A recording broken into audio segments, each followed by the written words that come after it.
Lightweight, comfortable, great sound quality, native Bluetooth from a reputable brand, and only 90 US dollars? Seems too good to be true, right?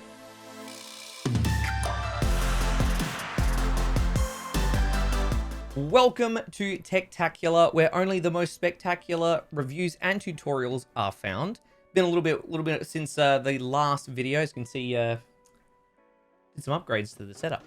Now, speaking of things that are spectacular, Logitech's brand new G435 headset is truly an interesting and exciting product for a lot of different reasons. But before we get into those reasons, if you're new to the channel, here we focus on reviews and tutorials that are more content creator focused with some general tech mixed in every now and then. So if you find this video helpful, make sure you like and leave a comment to let me know. And if you want to see more, make sure you slap that subscribe button for more. This is the first headset from Logitech G that supports both Bluetooth and their amazing Lightspeed technology. And this is fantastic because it doesn't matter if you any portable device that you have or your desktop PC, if your motherboard supports Bluetooth, or you have a Bluetooth adapter plugged in, can just connect to this headset with no issues at all, which is great because means you don't have to use the USB dongle. And compared to Logitech's past USB dongles, those bad boys were almost as big as a chicken nugget.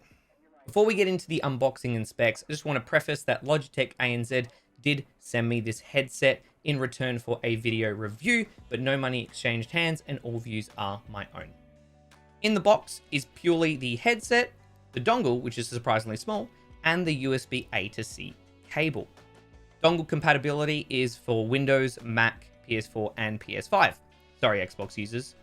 The G435 is a minimal, ultra lightweight headset that weighs in at just 165 grams. This is due to an all plastic construction. It boasts 40mm audio drivers with a frequency response of 20Hz to 20 kHz. Logitech boasts a range of up to 10 meters and up to 18 hours of battery life. Thankfully, Logitech has made the switch to USB-C, so recharge times are super quick.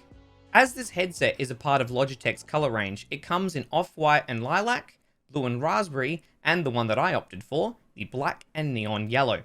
I almost opted for the white, but I just love how low profile the black and neon yellow is, apart from being just great contrasting colors. Logitech wanted to achieve a super light gaming headset, so the only way to do that was to go with plastic. Now, this plastic is recycled, which is awesome. Sadly, carbon fiber, not super affordable yet, maybe in the future. Even though it is plastic, it does have a smooth matte finish, which does make it feel a little bit more premium than you'd expect, and also makes it feel a little bit more durable. You can throw these in your bag, throw them on the couch. Even if you drop them, these things are going to take a little bit of punishment, which is awesome. Due to how lightweight it is and the fact that it's made out of plastic, first impressions can make it seem like it's just a cheap, crappy headset, but plastic doesn't always equal bad, and you're getting a super lightweight design from this headset. I mean, it holds its shape super well, even if you twist it or stretch it, and then it just snaps back to its normal shape, which is awesome. Because of its lightweight and plastic build quality, first impressions can make it seem like it's a cheap and crappy headset. However, plastic doesn't always equal bad. And even though there's little resistance when you stretch it or twist it, it does snap back to its shape quite well. Its buttons are also quite clicky, which is great. And it's got a standard layout here of power, volume up and down, and mic mute. The top of the band is covered in a thin, soft fabric. Sadly, there isn't padding here in the headband. However, I didn't find this really much of an issue at all, as the ear cups are pretty soft and squishy, and the ear cups are large enough to hug your ears without feeling like they're pressuring your ears. The fact that the headphones are also pretty flexible, and paired with the lightweight, it's really going to fit any head shape, as the adjustment is not notched. It's a smooth adjustment up and down for each ear cup, so you can really fit it perfectly to your head shape to find that balance. And because it's so light, you barely feel like you're wearing anything at all. Noise isolation with these headphones is pretty decent, but sadly there isn't any noise cancellation. And at this price point, I wasn't really expecting noise cancellation, so it isn't a huge loss here. However, what is a massive win is the sound quality, and these quite impressed me. It doesn't have the biggest range, but it does have a surprising amount of clarity. The sound reproduction is pretty solid, and the virtual surround sound surprisingly was pretty good. Also, surprisingly, they do push a good amount of bass, and with some EQ tuning in G Hub, you can get a pretty good sound signature from these headphones. In terms of volume level, this is where a little bit of inconsistencies can come in. Over Lightspeed with the dongle connected to my PC, and I assume would be the same for Mac, I found that they would get loud enough to be a comfortable listening volume, but nothing crazy. On mobile, over Bluetooth, however, this is where they get really loud. I was able to push them quite loud. So you've got that option, whether you want to calmly listen to a podcast on your daily walk, or if you're on the bus and you just want to blast some heavy metal and drown out the world, you've got the option. Battery life is actually another standout for these headphones. I was pretty impressed with them actually. Logitech claims 18 hours on their website, and I can comfortably back this up. In some cases, I was actually getting 20 hours of battery life, which is pretty impressive. I honestly don't have to charge them often, and when I do, the USB-C port makes charging barely an inconvenience. Speaking of claims that hold up, Logitech boasts 10 meters of range on their website, and this does hold up. On both Bluetooth and Lightspeed, I was able to walk to the opposite side of my house, which is basically 10 meters, and I had no issues at all, no choppiness, no interruptions, no dropouts. It was pretty smooth. However, once I stepped outside my front door, that's when I started to get some interruptions. So with less walls, you could probably push this an extra meter or two, which is pretty respectable. However, if you're in the kitchen heating up last night's leftovers, expect some interruptions because microwaves are the enemy of all things wireless. One thing I didn't realize when I first was using the headset, that you actually have to switch modes manually between Bluetooth and Lightspeed. And I learned this the hard way. After I've been using it with my phone for a while, I connected them to my PC with the Lightspeed dongle, selected them as the audio device, but no audio was coming through to the headphones. And I'm thinking, what's going on here? Something's up, something's clearly wrong.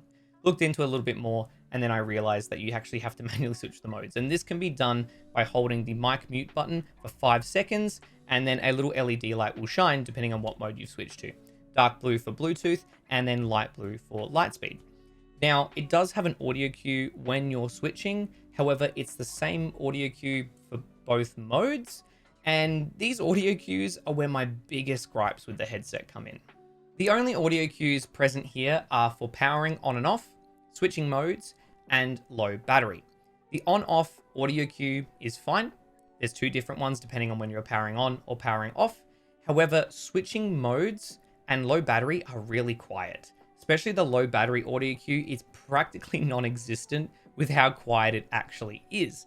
And this is where more issues crop up for me with these headphones. There actually is no indicator whatsoever when your headset has connected or disconnected from an audio device. Not even just like a generic audio sound, nothing. And this is so frustrating. Most of the time, when I turn the headset on, it'll automatically connect to my phone. But there was a fair few times where I would turn the headset on and it wouldn't automatically connect. I would start to play some music and then realize that I wasn't hearing anything. I then had to go into my Bluetooth menu to double check whether it was connected or not, see that it wasn't connected, and then manually tap on the headset to connect it, and then continue using the headset. And the more that I ran into this issue, the more frustrating it was. Almost all headphones on the market, even a lot of ones that are cheaper than these headphones, and almost all wireless earbuds, offer a feature of a audible voice to say connected or disconnected. And it's just not present here. Not even at a basic level, like a basic audio cue, like for the other things that I mentioned with power on and off and switching modes, etc. There's just no audio cue at all. At the very least, they could have had 2 different audio cues to signify connecting or disconnecting from a device, but it's just not here. And I just don't understand why. Switching modes as well, even though it has an audio cue, it doesn't matter because it's the same audio cue when you're switching to both modes. So you still have to take off the headset and look at the LED indicator when you're switching the modes to see which mode you're actually switching into. Would have been amazing if it said Lightspeed or Bluetooth when you're switching modes, so you could keep the headset on and know exactly what mode you're switching into. Or again, at the very least, have 2 different audio cues depending on which mode you were switching into. The less I have to take off my headset, the better. But I just found myself fiddling with this so much and running into these issues, both of these issues all the time, just really impacts the user experience more than you would like. And it's a bit of a shame that something so easily added is just not here and really just impacts the overall product. On the topic of things that aren't the greatest, let's talk about the inbuilt microphone. I'm now speaking on the inbuilt microphone for the G435.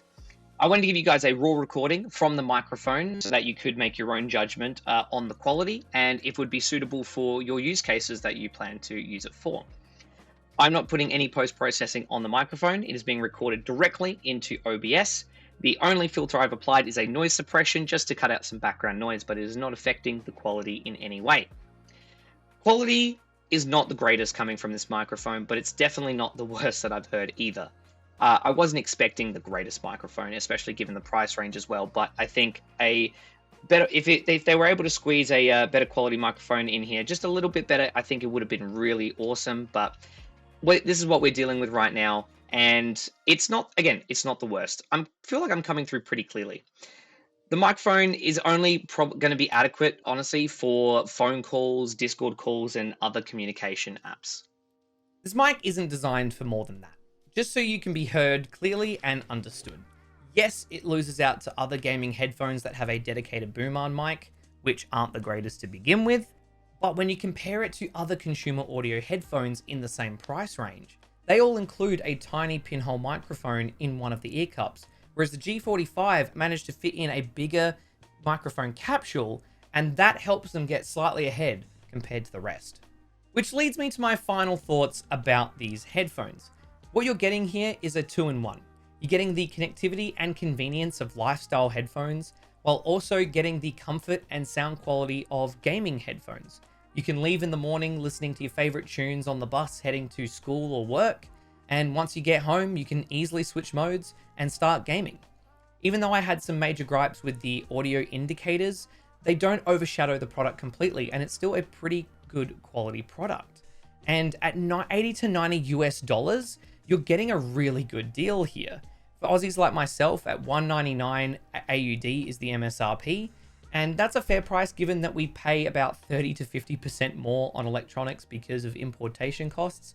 But I've seen these headphones go as low as $130, and at that price, it's a really great deal. That about wraps it up for this video today. If you found this video helpful and insightful, please consider leaving a like and letting me know down in the comments below. And also make sure you subscribe so you can keep up to date with all future spectacular reviews. Thanks again for watching. My name is Nick. This was Techtacula, and I will see you guys next time.